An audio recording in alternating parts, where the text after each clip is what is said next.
Welcome back to the show, everybody. Let's take a look at the numbers while we run the headlines here. Could be a big week for crypto in the mighty US dollar, ladies and gentlemen. We're going to hear from Ron Hammond. We're going to hear APEX. And guess what? New features, and APEX wasn't the only thing jumping off in Vegas. We got that for you. We also got Robert Kiyosaki, Rich Dad, Poor Dad on BRICS, no less. We got Jeremy Allaire. I'm telling you, you're going to want to know it. Jerome Powell, new clip on crypto. And so much more. Somebody roll that beautiful intro.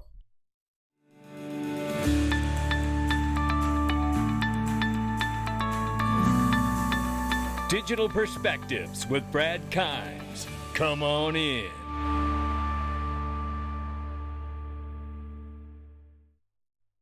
Welcome back to the show, everybody. You can follow us on TikTok, YouTube, Twitter, and Facebook for exclusive content.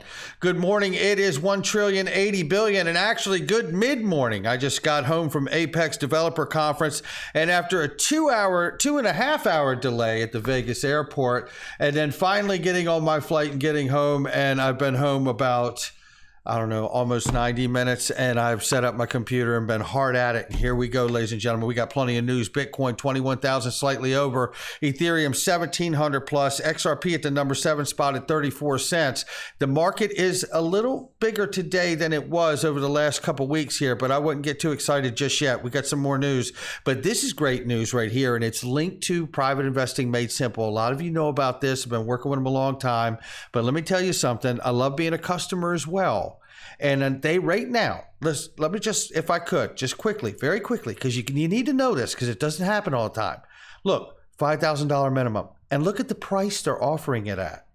This does not go on, ladies and gentlemen. You got to click the link underneath my video to get it. Same thing here, $375. Oh my goodness. These are the kind of specials they're running for everybody, so you have the opportunity that not many other people have. And if you're not accredited, get accredited. And if you are and are a member of Link2, click this link underneath the video and tell them Brad said to come on in. Yeah. Have you noticed how Gary Gensler gets more and more aggressive in his language regarding crypto?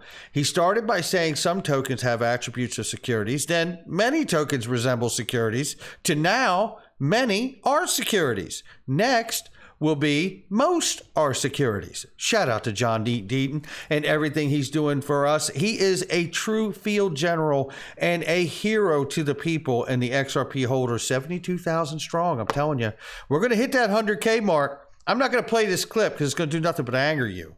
But it really does. I think John Deaton just captures it perfectly. This has been the plan. Gary Gensler has doubled, tripled, quadrupled down every single time. He's not changing. Now, I hope because of his stubbornness and determination to do a jurisdictional power grab, that somebody or somebodies in Congress wake up and go, hey, it's actually our job to put people like him back in their own lane. You know, I'm trying to be glass half full here. Oh, goodness. Bitcoin usage is down 99.99% in El Salvador, says Crypto Vinso.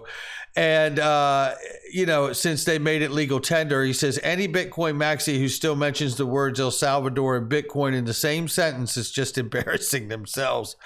You know, one of the things I thought, because we know, check this out. Remember, we just saw this come across the wire too, which is White House says they're proposing to Congress or that Congress might consider banning proof of work, which is Bitcoin, right? Asset mining in the United States. And, to that point, Ron Hammond, and full disclosure, reminds everybody it is proposed. There is no active legislation in Congress that would ban crypto asset mining. Even if one were to be introduced today, Congress wouldn't have enough time or votes to pass it.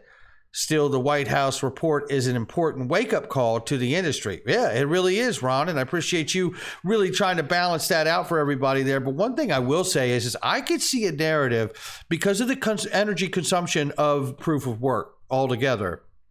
A push to put it into, well, if they're going to do it, we need to force them into renewable energy sources. So solar, wind, or water, right? We're something like that. I could see that narrative being set here, because if not, it just gets banned altogether. And I don't think that that's going to happen. So we'll keep an eye on that. Now, the APEX developer convention, I tell you, had an incredible buzz to it. It was really a remarkable experience. I'm going to play this quick clip of David Schwartz right here. You'll get a feel for some of the energy.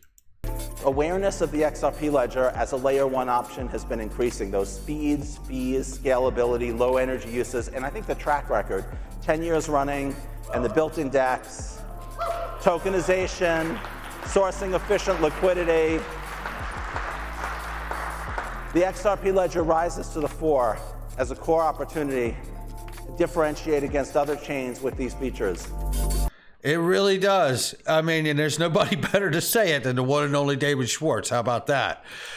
Let's look at this, because there are some new features to talk about. And XRP Ledger might soon receive new features for DeFi and NFTs as the XLS30D proposed automated market maker and the XLS-20 proposals for we know to be NFTs. This is extremely exciting, and we're not many days away from the NFT thing going down, and we're not many days away from, I believe, an actual full-on vote taking place for the AMM. And the AMM, as I understand it, will really work to create probably, if I understand it correctly, it would work through the XRP Ledger in the way it works with an AMM for basically anything to give you what I would imagine would probably become, no matter what value or token or digitized product you're looking at, the most accurate price reflection and price discovery you could ever imagine. I mean, it certainly seems like that to me. If I'm wrong, we'll straighten that out, but I'm pretty sure that's what I got out of it. It's going to really find the arbitrager in any moment between different prices and exchanges, as long as it's all plugged into the XRP decentralized ledger, and it'll immediately find that arbitrager to sell to. And you're talking about fractions of a second here. And being able to make sure that you constantly keep the accurate price across the planet when everything's plugged into the ledger. This is why I always say the ultimate goal is all the money. The ultimate goal is everything runs across or plugs in and goes across the ledger. We'll see. But let me tell you, that's not the only thing happening at the Apex. You're looking at him right here. That's Bob Ross right here, baby, co-founder of Sologenic. Shout out to Reza, who wasn't able to be there. Shout out to the doctor in this clip. And shout out to Fabio, who really was the liaison for us and keeping us all together and making sure we could get to where we needed to be. He was amazing. Just dropped in to see the one and only Bob Ross and the entire Sologenic and Corium crew. And that's a new project and things that are jumping off in technology there that is pretty damn exciting. And I don't mind telling you, I met an incredible group of people. So exciting to see so much enthusiasm for all the great things to come. Shout out to Blockchain Monkeys, who I finally got to meet in person. That was so awesome to meet you. And I'll tell you who else too, because I meant to mention it the other day, was Crypto T. Crypto T, I want you to reach out to me at digitalperspectivesnews at gmail.com. We need to stay in touch, my friend. And it's so great to see all of you. Let's change gears a little bit very quickly right here, because this is Robert Kiyosaki, Rich Dad, Poor Dad. And it's one thing when all of us are talking about BRICS and the announcement of wanting to move to an international reserve currency. And we know it's going to happen. And more than likely, they're going to back it by gold and maybe even multiple assets. But listen to what he says about this. He's hip to this, too. Now, Russia is looking to go on to its own gold standard. I think that speaks volumes. Any thoughts to that, Robert? Yes. Well, Andy Shechtman talks a lot about that. He talks about the BRICS. You know, the BRICS nations are Brazil, Russia, India, China, South Africa. And he talks about how the Belt and Road project now is going to affect 90% of the world's population, and they'll all be on the CBDC yuan. They'll be going into Chinese crypto, not American. So the US dollar, according to this guy Andy Shechtman, is toast. And that's why it's Brazil, Russia, India, China, South Africa, they're going to take over the world with their own gold standard. You know, he poses quite a question here, and I mean, it's one we've tackled here on the channel quite a bit. Again, it's him saying it. The awareness that this is spreading into other areas outside of the talk of crypto world, right? So this is a very, very real thing. And what will happen to the mighty dollar? Is the mighty dollar doomed?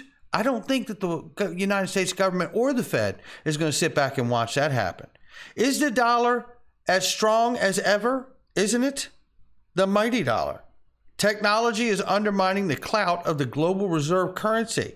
Jeremy Allaire from Circle and USD Coin. How should the U.S. respond? Provide regulatory clarity for the dollar stable coins and unleash the dollar on the internet. And with that, Jeremy Allaire tells us that this is a very big week in DC for Circle. Crypto and digital currency policy is in full game on mode. Let's see what this country can do. And that is a power picture right there. That looks like somebody who realizes they are on the precipice of becoming the official retail U.S. digital dollar stablecoin for the United States of America. That's how I see that. We'll keep you up to date on that. I am speculating and have been for quite some time about that. But that lines to me with the digital dollar project very quickly here, ladies and gentlemen, before I play this Jerome Powell clip. That aligns very quickly to me because we know we have a two-tier system. And it's very important, if I could, just for a second here. Two-tier system, the commercial banking system, and then the Federal Reserve System, the central bank level. The money that goes into the commercial bank system backs the loans that the banks puts out. The money that goes to the Federal Reserve System, right, in the central banking system, backs the treasuries and the debt that's involved there, right? If you put the direct relationship, CBDC, directly in the hands and really skirt around the commercial banking system, then when you do a relationship CBDC direct to the Fed or central bank, you've gone around the possibility of the commercial bank having access and use of that dollar to make products for themselves. And this, I believe, would be very detrimental to the two-tier banking system that's been in place for quite some time. This is one of the other reasons that I mentioned that the Digital Dollar Project is a great project because it acknowledges the two-tier system and how to use a public-private relationship and also possibly adopt a value protocol or protocols that could be held to a constitutional standard so we can all retain our privacy rights with the digital money we hold as we do our paper. That's the hope. Well, if it doesn't happen, we're going to report on it too. If it does, we're here for that. So, but right now, let's hear what Jerome Powell from the Federal Reserve says about crypto.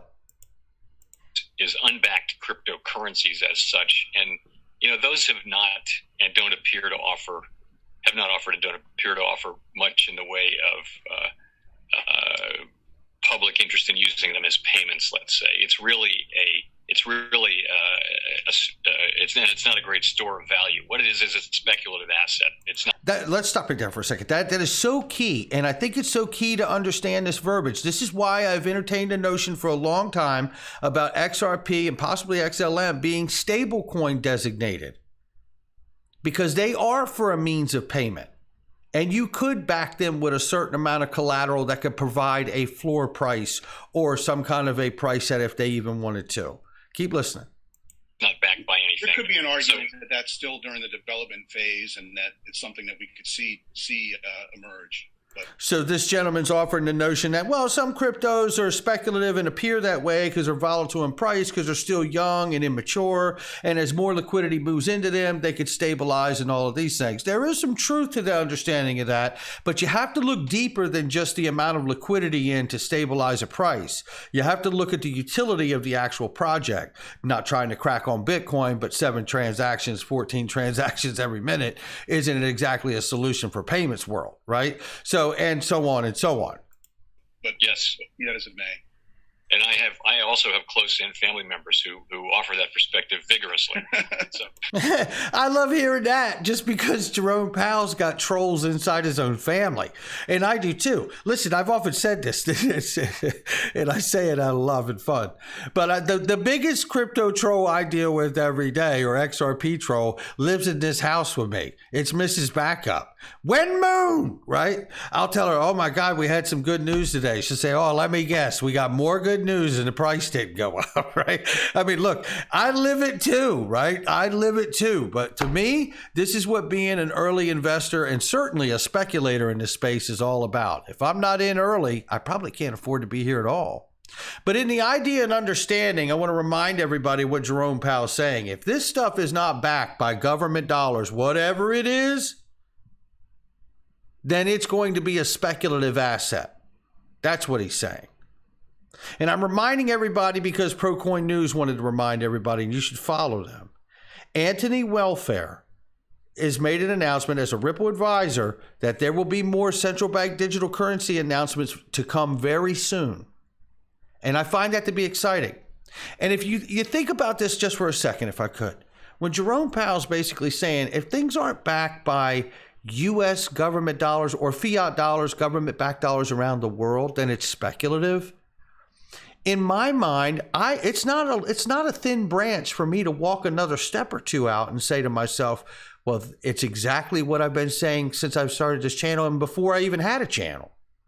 They're going to put up reserves from around the world, certainly here in the United States, that can guarantee a value, not only of the digital dollar, but if you put those reserves on something like the XRP ledger or the XLM ledger, then you're going to guarantee a floor price there because the reserves are there and the utility of using that money that is backed. It's guaranteed. And that, to me, makes an amazing new payment system and token. Take a look right here on the price chart. Eggrag Crypto says XRP major daily move based on the Fibonacci channel, specifically Fib 0. If we look at it, XRP is deviated to the downside, which was alarming. However, today daily close is critical to stay within the ascending triangle above the Fibonacci. We'll keep an eye on it to see if it happens. That is your news for today. Hit the like and subscribe, leave a comment below. I just want to say very quickly again, I appreciate each and every one of you. I don't take any of you for granted that you take time out of your day to come watch my show. And I can't even begin to tell you how overwhelmingly enjoyable it was and satisfying to meet so many real people. And I could just say a few names: XRP Bags, Crypto T, Blockchain Monkeys, and so many other amazing people. And I know I'm forgetting names, Aaron, everyone else. You all were so incredible, TJ, that it was just so nice and refreshing to meet people that you've connected with through your channel or your show, and to be able to hear them talk and convey what they like Face and Patrick and all those beautiful people. So I just want to say thank you to each and every one of you, whether I met you or whether you're just listening today, and I'll catch all of you on the next one.